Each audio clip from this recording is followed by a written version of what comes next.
দুনিয়াতে কিছু কথা আছে যেগুলো শুনলে অবাস্তব মনে হয়, কিন্তু যারা বিশ্বাস করেছে তাদের জীবনই প্রমাণ।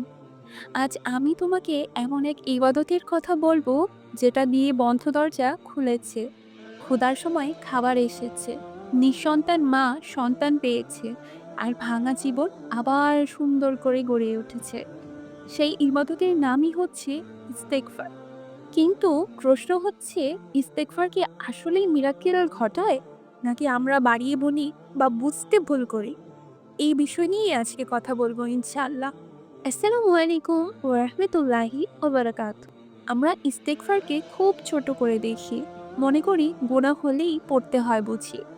কিন্তু বাস্তবতা হলো, ইস্তেগফার হলো এমন এক চাবি যেটা আল্লাহ নিজেই বানিয়েছেন এবং তার বান্দাদের কাছে পেশ করেছেন। গুনাহ যখন পাহাড় সমান হয়, দোয়া যখন আটকে যায়, মানুষ যখন হাল ছেড়ে দেয়, তখনও ইস্তেগফার কাজ করে। কারণ ইস্তেগফার মানে হলো, হে আল্লাহ, আমি জানি না কিন্তু তুমি সবই জানো। কোরআনের কিছু চ্যালেঞ্জিং আয়াত থেকে যদি বর্ণনা করি, নূহ আলাইহিস সালাম তার কওমকে কি বলেছিল জানেন? তোমরা তোমাদের রবের কাছে ক্ষমা চাও, তিনি আকাশ থেকে প্রবল বৃষ্টি পাঠাবেন, তোমাদের ধন সম্পদ ও সন্তান দেবেন, তোমাদের জন্য বাগান ও নদী বানাবেন, ইত্যাদি ইত্যাদি। সূরা নূহ থেকে বর্ণিত। আল্লাহ এখানে বলেননি হয়তো দেব বা দেখা যাক, কিন্তু সে সরাসরি বলেছেন অবশ্যই দেব, সঠিক সময়ে সঠিকটা দেব, কিন্তু খালি হাতে ফিরিয়ে দেব না। ইস্তেগফার পরে কেউ কখনো ব্যর্থ হয়নি, শুধু দেরি হয়েছে। সেই দেরিটা হচ্ছে সঠিক সময়ের অপেক্ষা। কারণ আল্লাহ দেরিতে দেন না, তিনি সঠিক সময়ের মধ্যে দেন। ঐতিহাসিক একটি বাস্তব ঘটনা যদি আপনাদের সামনে তুলে ধরি, ইস্তেগফারের পাওয়ার সম্বন্ধে আপনাদের ধারণা হয়ে যাবে। একজন আল্লাহওয়ালা মানুষ, তার মনে প্রশ্ন জাগে। মানুষ বলে ইস্তেগফার রিজিক এনে দেয়। আমি নিজে দেখি তো একদিন ট্রাই করে। সে নিয়ত করলো আজ সে কাজ করবে না, কারো কাছে কিচ্ছু চাইবে না, সারাদিন শুধু ইস্তেগফার করবে। সে সকাল থেকে বলতে শুরু করলো আস্তাগফিরুল্লাহ। দুপুর গড়ালো, ক্ষুধা লেগেছে, কিন্তু সে থামে না। হঠাৎ একজন মানুষ এসে দরজায় কড়া নাড়ে। সে বলে, ভাই, আমার বাড়িতে আজ একটু বেশি রান্না হয়েছে, আপনি নেবেন কি? লোকটা থমকে গেল। সে কাউকে কিছু বলেনি, কিছু চায়নি, সে শুধু ইস্তেগফার পড়েছিল। সে খাবার নেয় এবং তার চোখ ভিজে যায়। সে প্রচুর পরিমাণে শুকরগুজারকারী হয়ে যায় ইস্তেগফারের মিরাক্কেল দেখে। আর বলতে লাগে, হে আল্লাহ, আমি পরীক্ষা করেছিলাম, তুমি প্রমাণ করে দিলে, আলহামদুলিল্লাহ। আচ্ছা, আমরা কি জানি কেন ইস্তেগফারের দেওয়া রিজিক মানুষের ধারণার বাইরে থাকে?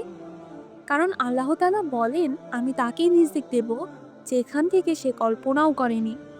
ইস্তেগফারের রিজিক চাকরির অফার না, লটারি না, বরং একটা ফোন কল, একটা সুযোগ, একটা মানুষের দয়া, একটা হঠাৎ সিদ্ধান্ত, যেটা মানুষ বলে হঠাৎ করে হয়ে গেল, কিন্তু আসমানে সেটা পরিকল্পিত ছিল।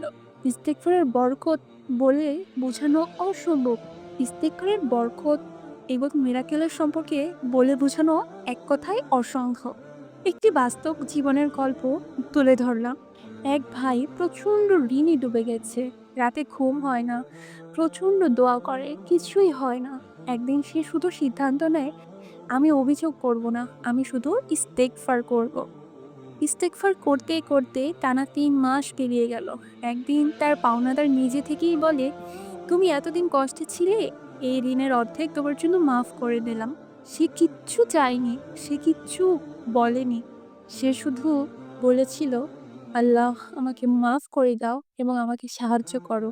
সে শুধু প্রত্যেকটা নিঃশ্বাসের সাথে সাথে ইস্তেগফারকে নিজের আপন করে নিতে চেয়েছিল। আচ্ছা, আমরা কেন এই মিরাকেল দেখি না? এটা আমাদের অনেকের প্রশ্ন। কারণ আমরা ফল তাড়াতাড়ি চাই। আমরা গুনাহ ছাড়তেই চাই না। আমরা ইস্তেগফারও করি, আবার গুনাহ সেই করতেই থাকি। আমরা ইস্তেগফারকে শুধু মুখে মুখে জপি, মন থেকে বিশ্বাস নিয়ে ইকিনের সাথে জপি না। ইস্তেগফার ম্যাজিক না, এটা একটা আল্লাহর সাথে ঘনিষ্ঠ সম্পর্ক। কিভাবে ইস্তেগফার করলে সত্যিকারের মিরাক্কেল হবে? একাগ্রতার সাথে, লজ্জা নিয়ে, ধৈর্য নিয়ে, অনুতপ্ত বোধ নিয়ে, আশা নিয়ে, বিশ্বাস নিয়ে। সব থেকে সহজ আমল যদি বলি, দিনে অন্তত ৭০ বার, নয়তো ১০০ বার, নয়তো প্রত্যেক নামাজের পর ৫০০ করে, নয়তো অন্তত প্রতিদিন টার্গেট রাখা যে আমি দৈনিক ১০০০ বার করে ইস্তেগফার করব। হাঁটতে, চলতে, কাজের ফাঁকে প্রতিটি মুহূর্তে আমি ইস্তেগফার করব। ইনশাআল্লাহ এই নিয়ত নিয়ে আস্তে, আস্তে ধাপে, ধাপে ইস্তেগফার বাড়াতে হবে। হয়তো আজ তুমি এমন জায়গায় দাঁড়িয়ে যেখানে আর কোনো রাস্তা নেই। কিন্তু মনে রেখো যেখানে রাস্তা শেষ সেখান থেকেই ইস্তেগফার শুরু। ইস্তেগফারের মিরাক্কেল শুরু। আজ থেকেই শুরু করো। ফল না দেখলেও থেমে যেও না।